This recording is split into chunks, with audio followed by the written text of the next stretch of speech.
नमस्कार मित्रांनो, आपल्या नवीन व्हिडिओमध्ये स्वागत आहे. आपण या यूट्यूब चॅनलची सुरुवात केलेली आहे आणि या व्हिडिओमध्ये तुम्हाला सांगणार आहे की मुख्यमंत्री वयोश्री योजना याच्याबद्दल थोडीफार माहिती सांगणार आहे. तर चला तर मग आपण या व्हिडिओला सुरुवात करूया.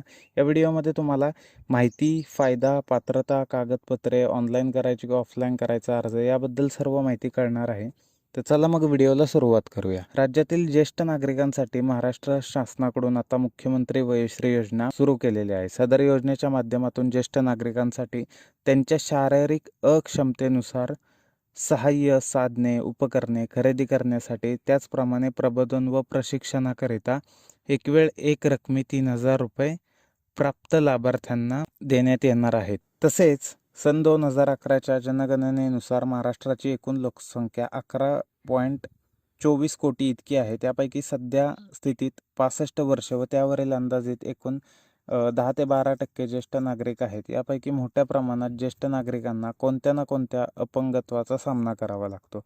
हीच बाब लक्षात घेऊन राज्य सरकारने दारिद्र्य रेषेखालील दिव्यांग, दुर्बल, ग्रस्त ज्येष्ठ नागरिकांना त्यांच्या शारीरिक क्षमतेनुसार सहाय्य साधने, उपकरणे उपलब्ध करून देण्यासाठी वयोश्री योजना सुरू केलेली आहे.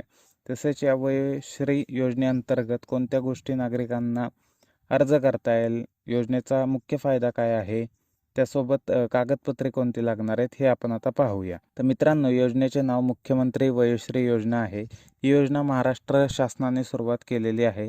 योजनेचा उद्देश हा ज्येष्ठ नागरिकांना आर्थिक मदत करणे असे आहे. तसेच याचे लाभ स्वरूप तुम्हाला एक रकमी 3,000 रुपये मिळणार आहेत व वयोमर्यादा 65 वर्षापेक्षा जास्त आहे.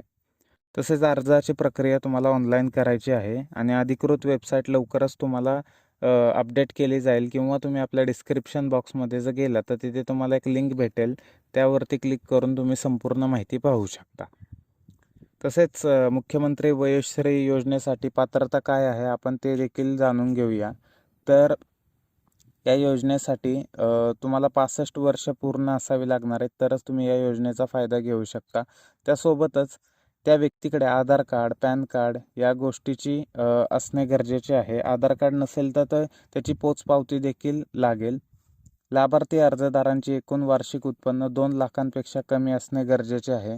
त्यासोबतच सदर व्यक्तीने मागील 3 वर्षात स्थानिक स्वराज्य संस्था किंवा इतर सरकारी नियंत्रण सार्वजनिक यामध्ये विनामूल्य उपकरण प्राप्त केलेले नसावे. तसेच निवड निश्चित केलेल्या जिल्ह्यात एकूण लाभार्थी संख्यांपैकी 30% महिला असल्या पाहिजेत. तसेच वयोश्री योजनेचे स्वरूप काय आपण याबद्दल देखील माहिती पाहूया. तर सदर योजनेअंतर्गत प्राप्त लाभार्थी जास्त नागरिकांना त्यांच्या शारीरिक अक्षमतेता, दुर्बलता या खालीलप्रमाणे उपकरणे खरेदी करता येतील. जसे की चष्मा, श्रवणयंत्र, tripod, stick wheel chair, folding walker, commode खुर्ची, नी ब्रेस, लंबर बेल्ट, सर्वाइकल कॉलर इत्यादी. तर मित्रांनो, आजचा व्हिडिओ कसा वाटला सांगा नक्की. जर तुम्हाला अजून योजनांबद्दल माहिती पाहिजे असेल तर आपला व्हॉट्सअप ग्रुप जॉईन करा आणि असेच व्हिडिओ पाहण्यासाठी, अशीच माहिती पाहण्यासाठी आपल्या यूट्यूब चॅनलला लाईक करा, शेअर करा आणि सबस्क्राईब करा. भेटूया एका नवीन व्हिडिओमध्ये. तोपर्यंत जय हिंद, जय महाराष्ट्र.